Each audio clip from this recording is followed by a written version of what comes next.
Hello student, कैसे हैं आप लोग? ठीक हैं? ठीक है ना? सब लोग स्वस्थ हैं, बढ़िया हैं? चलिए ठीक है, घर में बढ़िया आराम से पढ़िए। तो हम लोग इसके पहले वाले लेक्चर में चैप्टर फर्स्ट कंप्लीट किया था, ठीक है ना, जिसका नाम था क्या? विद्युत क्षेत्र, है ना? विद्युत क्षेत्र और या आवेश एवं विद्युत क्षेत्र, जो भी चैप्टर का नाम था उसको हमने कंप्लीट किया। अब ठीक उसके आगे का जो चैप्टर है, चैप्टर 2, हम लोग आज इससे स्टार्ट करेंगे। और जिसका चैप्टर का नाम क्या है बच्चों? स्थिर विद्युत विभव एवं धारिता। स्थिर विद्युत विभव एवं धारिता। स्थिर विद्युत विभव एवं धारिता। तो देखते हैं उसको।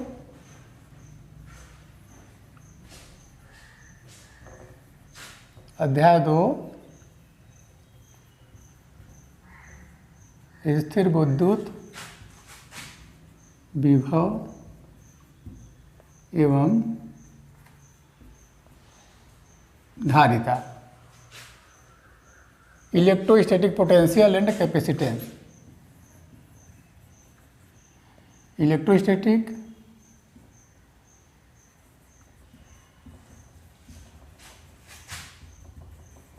पोटेंशियल एंड कैपेसिटी, ये हम लोगों को पढ़ना है चैप्टर 2 में। चलिए इसको स्टार्ट करते हैं हम लोग। सबसे पहला टॉपिक है बच्चों इसमें से, इस अध्याय में, जो है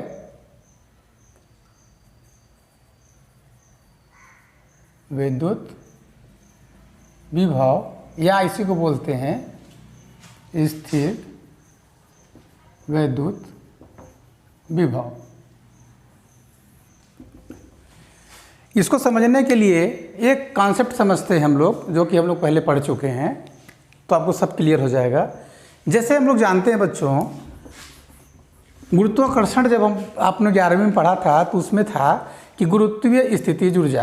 क्या था? गुरुत्वीय स्थितिज ऊर्जा। वो होती क्या है? विभव भी एक प्रकार की ऊर्जा ही है। विभव क्या है? एक प्रकार की ऊर्जा ही है बच्चों, जिसे हम लोग बोलते हैं स्थिर विद्युत स्थितिज ऊर्जा। जिस प्रकार से गुरुत्वीय क्षेत्र में होता है गुरुत्वीय स्थितिज ऊर्जा, उसी प्रकार वहाँ पे गुरुत्वीय क्षेत्र ना होके यहाँ पे क्या है? विद्युत क्षेत्र। तो हम लोग बोल देते हैं स्थिर विद्युत स्थितिज ऊर्जा। ठीक है, देखिए समझिए उसको, बिल्कुल इजी है, कठिन नहीं है। फिर हम लोग देख लेंगे कि विभव का भौतिक सार्थकता क्या है, उसको भी देख लेंगे कि भौतिक सार्थक उसको कैसे हम लोग अपने भौतिक जीवन में कैसे समझ सकते हैं विभव को।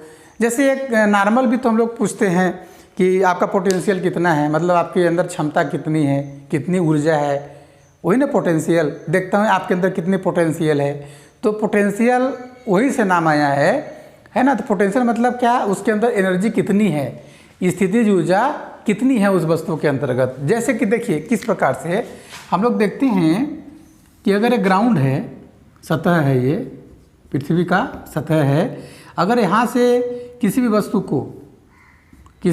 को हम यहाँ से लेके यहाँ तक अगर उठाना चाहें, यहाँ से लेके बिंदु ए से लेके बिंदु बी तक ले जाना चाहें, तो हमें क्या करना पड़ता है? गुरुत्वीय बल के विपरीत। गुरुत्वीय बल किधर लगता है? ऊपर से नीचे।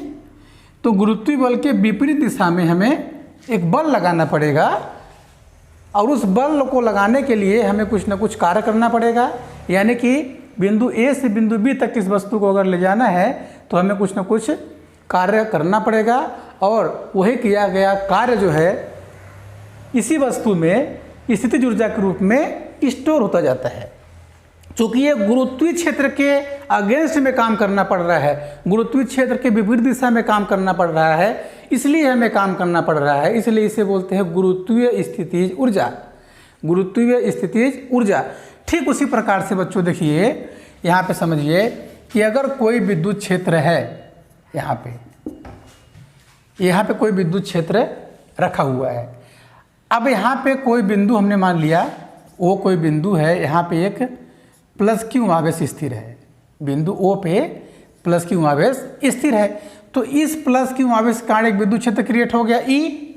अब इस विद्युत क्षेत्र में अगर हम किसी और आवेश को लाएं, किसी और आवेश को लेकर आए बाहर से, तो भी हमें कार्य करना पड़ेगा। क्यों करना पड़ेगा? ये प्लस आवेश है। अगर यहाँ पे हम एकांक धनावेश की कल्पना करते हैं Q0 की, चूँकि वो भी धन आवेश होता है, तो ये एकांक धन आवेश मान लेते हैं यहाँ पे है Q0, बिंदु ए पे क्या है Q0, या हमें मान लेते हैं यहाँ पे अनंत है। अनंत पे विद्युत विभव कितना होता है बच्चों? 0, इसको याद रखेंगे। अनंत पे विद्युत विभव 0 होता है। क्यों होता है अभी मैं बताऊंगा। तो अनंत से हम एकांक धनावेश को विद्युत क्षेत्र के किसी बिंदु तक, मान लेते हैं बिंदु ए है जो विद्युत क्षेत्र में स्थित है, तो एकांक धनावेश को अनंत से विद्युत क्षेत्र के किसी बिंदु तक हम लाते हैं, तो हमें कुछ न कुछ कार्य करना पड़ता है। किसके विपरीत कार्य करना पड़ता है बच्चों? इस विद्युत क्षेत्र के विपरीत दिशा में हमें कार्य करना पड़ता है। कैसे? देखिए Q0, अनंत से हमने Q0 कहाँ तक लाया? बिंदु ए तक। तो इस पे कौन सा बल? इस पे एक बल काम कर ही रहा है, जिसे हम लोग विद्युत बल बोलते हैं, Fe, और Fe इधर काम कर रहा है, और इस बल के विपरीत दिशा में हमें इधर की ओर F एक्सटर्नल काम करना पड़ेगा। बाह्य कार्य हमें बाह्य बल लगाना पड़ेगा इधर, इसके विपरीत दिशा में। तो हम यहाँ पे एक कंडीशन आप लिख सकते हो रहा, Fe इक्वल टू कितना है? Minus external. क्यों? बाह्य कार्य किधर लग रहा है? बाह्य कार्य किधर लग रहा है? या इसको ऐसे लिख सकते हो, Fe equal to F external equal to Fe, मतलब विद्युत क्षेत्र जो है उसके विपरीत दिशा में कौन सा बल लग रहा है? बाह्य बल लग रहा है। तो हम ऐसा लिख सकते हैं, क्योंकि ये दोनों बल क्या है? एक दूसरे के विपरीत हैं, और बल आप बराबर हैं, क्योंकि अगर इससे ज़्यादा एक्सटर्नल फोर्स लगाएंगे तभी हम इसको यहाँ से यहाँ तक ला पाएंगे। क्यों? क्योंकि ये भी एक धन आवेश है और ये भी एक धन आवेश है, इसमें प्रतिकर्षण बल लगता है, और प्रतिकर्षण बल के विरुद्ध हमें इस बिंदु पर स्थित जो Q आवेश है इसको ए बिंदु तक लाते हैं। तो वो कार्य जो करना पड़ता है बच्चों, वही किया गया कार्य जो होता है इसी बिंदु आवेश में स्थितिज ऊर्जा के रूप में संचित होता जाता है। मतलब कि इस आवेश में एक एनर्जी स्टोर होती जा रही है, जितना हम वर्क करते हैं उसी को बोलते हैं हम लोग विभव। तो यहाँ पे लिख देंगे हम लोग विद्युत विभव V इक्वल टू W, कहाँ से कहाँ तक कर रहे हैं हम लोग कार्य? अनंत से लेके बिंदु ए तक लाने में किया गया कार्य अपान Q0। किसको ला रहे हैं? Q0 को। तो इसका परिभाषा आप ऐसे भी दे सकते हो कि क्या बोल सकते हो? एकांक धनावेश को अनंत से विद्युत क्षेत्र के किसी बिंदु तक लाने में जो कार्य करना पड़ता है, वही किया गया कार्य स्थिर विद्युत स्थितिज ऊर्जा के रूप में संचित होती जाती है, और वही स्थिर विद्युत स्थितिज ऊर्जा विभव कहलाता है। ठीक है ना? सिंपल। अगर आप लिखना चाहें तो लिख सकते हैं। क्या लिखेंगे? एकांक धनावेश को अनंत से विद्युत क्षेत्र के किसी बिंदु तक लाने में जो कार्य करना पड़ता है उसे हम लोग बोलते हैं विद्युत विभव या स्थिर विद्युत विभव। ठीक है? ठीक है, इसको हम लोग VA नाम दे दें, ये बिंदु पर विभव। ठीक है, या विभव, कोई दिक्कत नहीं है। ये हमने इसको देख लिया कि ये विभव हो गया। अब विभव का मात्रक क्या हो जाएगा बच्चों?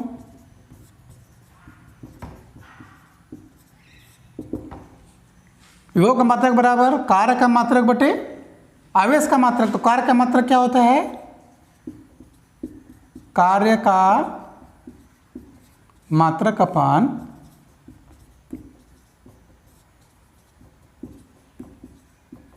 आवेश का मात्रक। तो कार्य का मात्रक क्या होता है? जूल अपान कूलम, C से डिनोट करते हैं उसको,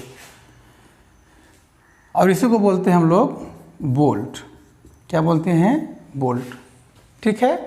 तो यहाँ पे एक वोल्ट अगर निकालना चाहें, एक वोल्ट परिभाषा कभी कोई पूछ लेता है तो लिख सकते हैं 1 जूल पर कूलम, 1 जूल पर कूलम। मतलब कि अगर एकांक आवेश को विद्युत क्षेत्र में लाने के लिए 1 जूल कार्य करना पड़ता है, तो उसे हम लोग 1 वोल्ट की पोटेंशियल विभव बोलेंगे वहाँ पे। ठीक है? ये आपका मात्रक हो गया। इसका बीमी सूत्र भी निकाल सकते हो आप।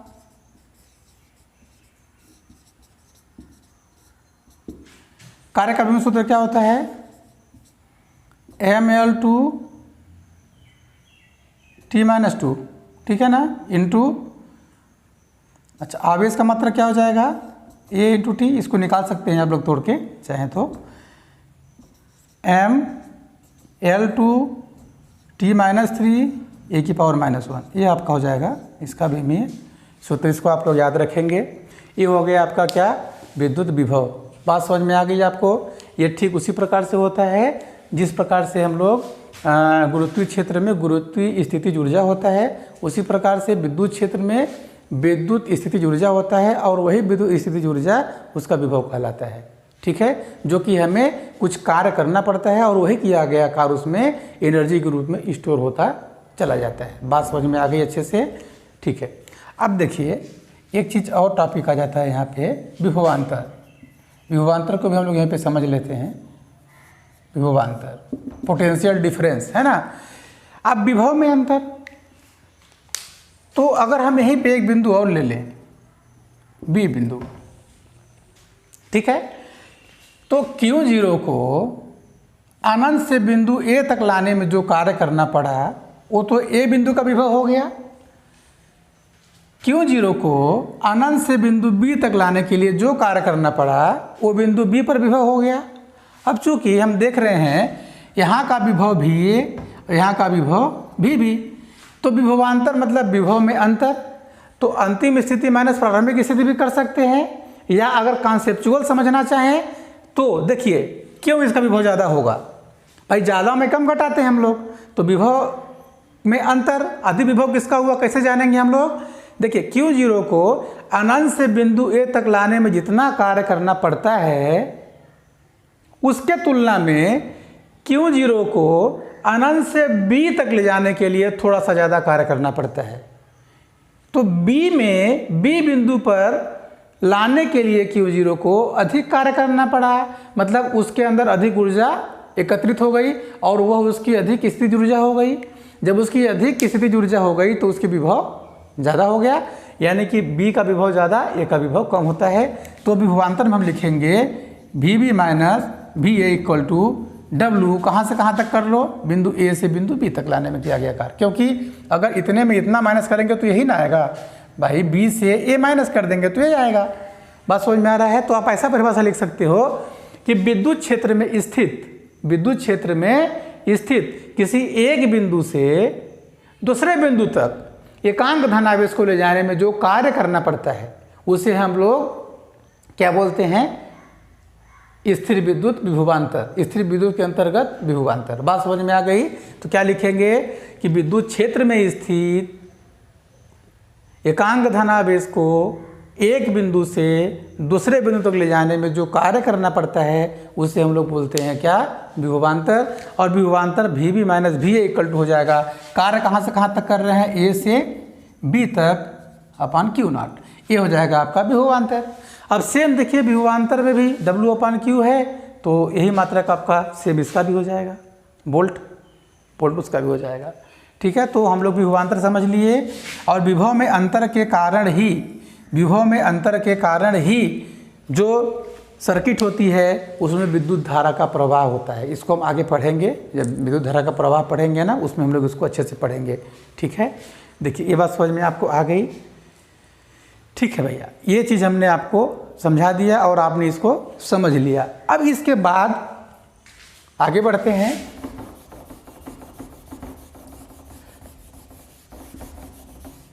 इसको चाहें तो आप नोट डाउन कर सकते हैं। ठीक है, अब देखते हैं बच्चों हम लोग थोड़ा सा विद्युत विभव का भौतिक जो अर्थ होता है वो हम कैसे समझ सकते हैं। विद्युत विभव का भौतिक अर्थ, इसको मिटा दूं, इसको मिटा दूं। ठीक,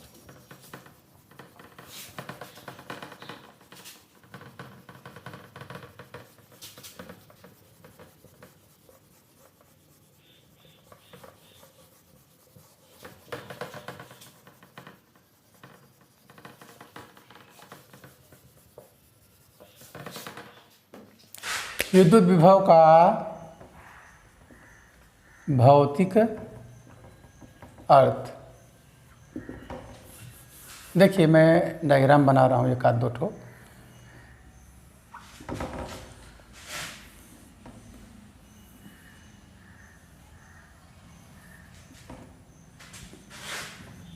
इसमें पानी भरा हुआ है,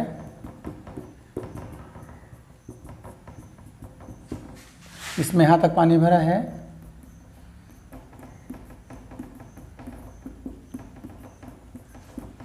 इसको अगर हम एक नल के द्वारा इसमें जोड़ दिए इसे इस प्रकार से, ठीक है ना, तो पानी की मात्रा इसमें अधिक है। पानी ए बर्तन में ज़्यादा है और बी में कम है। ए में ज़्यादा पानी है बी की तुलना में, बात समझिए, क्योंकि ये चौड़ा है और ये पतला सा है। लेकिन पानी की जो उत्तल है उसकी ऊंचाई है वो ए में ज़्यादा है और बी में कम है। तो जैसे हम इस नल को खोलते हैं तो पानी बर्तन बी से, जिसमें कम पानी भरा हुआ है, जिसमें कम पानी है, भले इसका तल ऊपर है लेकिन इसके तुलना में इसमें कम पानी है ना, क्योंकि ये चौड़ा है। तो जब हम इस नल को खोलते हैं तो पानी जो है वो बी से ए में प्रवाहित होता है, बी से ए में प्रवाहित होता है। इसका मतलब क्या हुआ कि पानी उसके मात्रा पर निर्भर नहीं करता, पानी उसके मात्रा पर निर्भर नहीं करता, ये उसके तल पर निर्भर करता है। पानी का, जिस बर्तन में पानी का तल अधिक है उस बर्तन से, जिस बर्तन में पानी का तल कम है उस बर्तन में पानी का प्रवाह होता रहेगा। और कब तक होगा? जब तक कि दोनों का तल बराबर न हो जाए। बात समझ में आ रही है? ठीक उसी प्रकार से अगर हम लोग कोई भी दो चालक लें, बच्चों कोई भी दो चालक लें, देखिए मैं दो तीन स्थितियाँ बना रहा हूँ। एक चालक हमने ये लिया और एक चालक ये लिया, एक चालक ये और एक चालक हमने बी लिया। मान लेते हैं इसमें प्लस आवेश दिया, इसको क्या दिया? प्लस आवेश, और इसको हमने एक तार से बी में जोड़ दिया और ये अनावेशित है। ये क्या है? अनावेशित चालक है। और ये क्या है? धनावेशित है।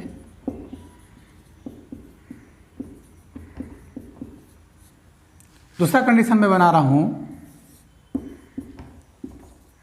इसको समझिएगा तो पूरे क्लियर हो जाएगा आपको।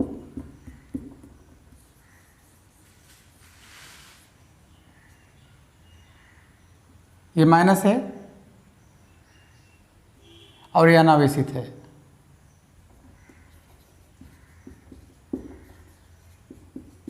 और ये क्या सा है?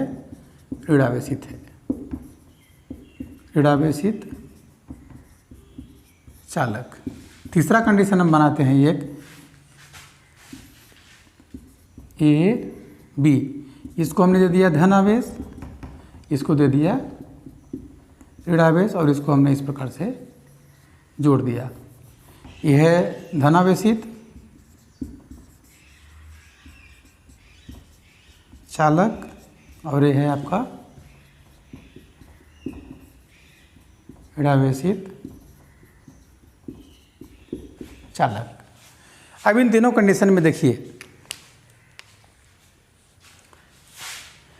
धन आवेशित का मतलब क्या होता है कि किसी भी पदार्थ से जब इलेक्ट्रॉन निकल जाता है, यानी कि इलेक्ट्रॉन की कमी हो जाती है, तो उस पर धन आवेशित हो जाता है, वो धन आवेशित हो जाता है, मतलब इलेक्ट्रॉन की कमी के कारण।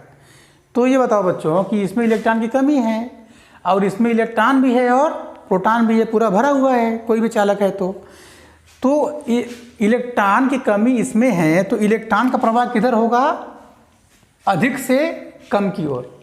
बात समझ में आ रही है? अधिक से कम की ओर, मतलब जिसमें अधिक इलेक्ट्रॉन होगा वहाँ से प्रवाह होगा किधर? जिधर की इलेक्ट्रॉन की कमी है।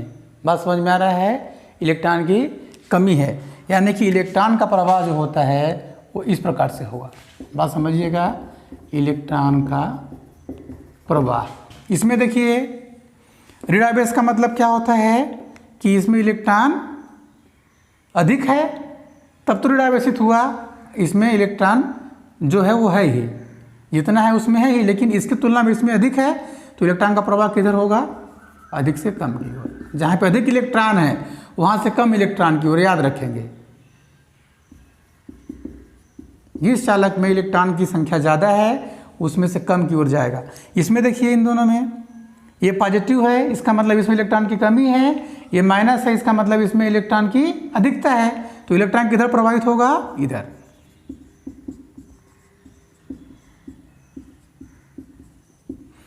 लेकिन धारा का प्रवाह किधर होगा, इलेक्ट्रॉन की गति के विपरीत दिशा में। धारा का प्रवाह उल्टा होता है, धारा का प्रवाह इधर होगा, धन से ऋण की ओर। ये हम विद्युत धारा में पढ़ेंगे अच्छे से, ठीक है ना। तो चलिए इसको मिटा ही देते हैं। ठीक, ये बात समझ में आ गया। तो इसका मतलब क्या हुआ, देखो जिस प्रकार से हम लोग बर्तन में देखते हैं पानी भर के कि पानी जो है वो मात्रा पर निर्भर नहीं करता, उसके तल पर निर्भर करता है, ठीक है ना। ठीक उसी प्रकार से ये भी चालक में उपस्थित इलेक्ट्रॉन पर निर्भर करता है कि इसमें ज़्यादा इलेक्ट्रॉन है और किसमें कम इलेक्ट्रॉन है। तो अधिक इलेक्ट्रॉन वाला कम इलेक्ट्रॉन वाले पदार्थ की ओर अधिक वो इलेक्ट्रॉन का प्रवाह होता है। अब बच्चों यहाँ पे दो चीज़ें और आ जाती हैं, उसको भी आप लोग कॉन्सेप्ट क्लियर कर लीजिए। जो हमने विभव पढ़ा भी, विभव ये दो प्रकार का होता है। एक होता है धनात्मक विभव, एक होता है ऋणात्मक विभव, ठीक है। तो देखिए इसको दो तरीके से समझ लेते हैं हम लोग, किस प्रकार समझेंगे। धनात्मक विभव मतलब यदि विद्युत क्षेत्र में कोई भी बिंदु स्थित है,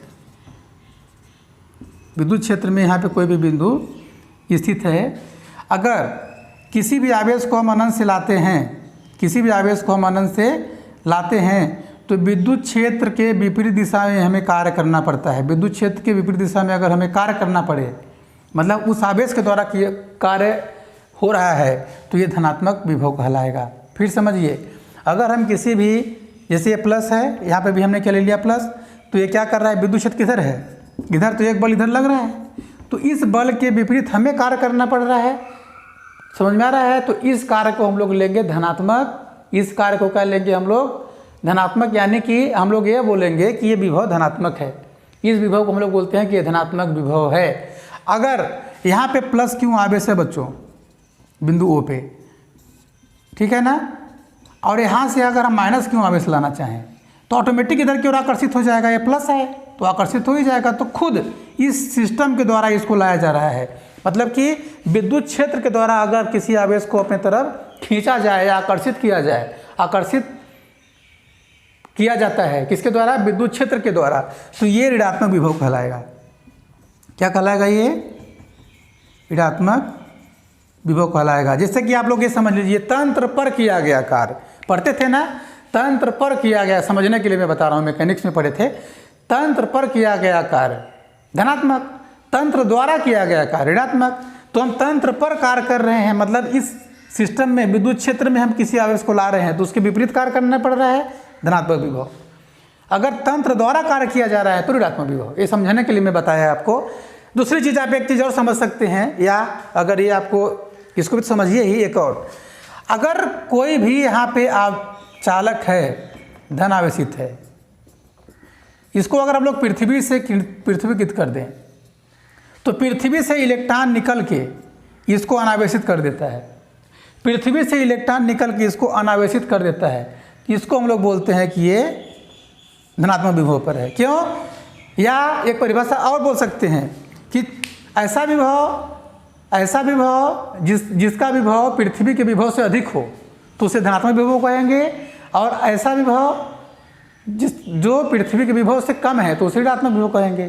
कैसे? देखिए, ये ज़्यादा है इसके विभव से, तब ना यहाँ से इलेक्ट्रॉन इसमें आ रहा है। माइनस के लिए क्या हो जाएगा, देखिए, इसको पृथ्वीकृत करिए तो ये इलेक्ट्रॉन पृथ्वी में चला जाता है, इसका विभव ऋणात्मक हो जाता है। इसको बोलते हैं हम लोग ऋणात्मक विभव। यानी कि इलेक्ट्रॉन का प्रभाव किधर से किधर होता है बच्चों, देखिए, माइनस से प्लस की ओर। तो बात समझिएगा, यानी कि हमने इसमें सीखा कि जो इलेक्ट्रॉन का प्रवाह होता है वो ऋणात्मक विभव से धनात्मक विभव की ओर होता है, ऋणात्मक विभव से धनात्मक विभव की ओर होता है। भूलिएगा मत, इलेक्ट्रॉन का प्रवाह ऋणात्मक विभव से धनात्मक विभव की ओर होता है। समझ में आया कैसे? क्योंकि जो धन होता है ये धनात्मक विभव होता है और ऋण वाला होता है ऋणात्मक विभव। मैंने बता दिया, आपको समझा दिया, ये देखिए, ठीक है ना। ये चीज़, ये अगर आपको कॉन्सेप्ट क्लियर हो गया होगा, तो धनात्मक विभव ऋणात्मक विभव, बात समझ में आया। तो विभव क्या होता है उसको हमने बता दिया। ये किया गया कार्य होता है, किसके द्वारा किया गया कार्य, हमारे स्वयं के द्वारा किया गया कार्य होता है, या उस जिस आवेश को हम लोग उठा के उसको लाते हैं कहीं से भी, तो उसके अंदर जो ऊर्जा स्टोर होती जाती है, हमारे द्वारा जो कार्य किया जाता है वही ऊर्जा उसके अंदर स्थिर होती चली जाती है, और उसी को हम लोग बोलते हैं स्थिर विद्युत स्थितिज ऊर्जा। और वही स्थिर विद्युत स्थितिज ऊर्जा उसके अंतर्गत किसके रूप में एकत्रित होती जाती है, विभव के रूप में एकत्रित होती जाती है। इसीलिए विभव को बोलते हैं एकांक धनावेश को अनंत से विद्युत क्षेत्र किसी बिंदु तक लाने में जो कार्य करना पड़ता है उसे हम लोग बोलते हैं क्या बोलते हैं, उसे हम लोग विद्युत विभव बोला जाता है। ठीक है, तो ये हमने विद्युत विभव को अच्छे से समझ लिया। ठीक है बच्चों।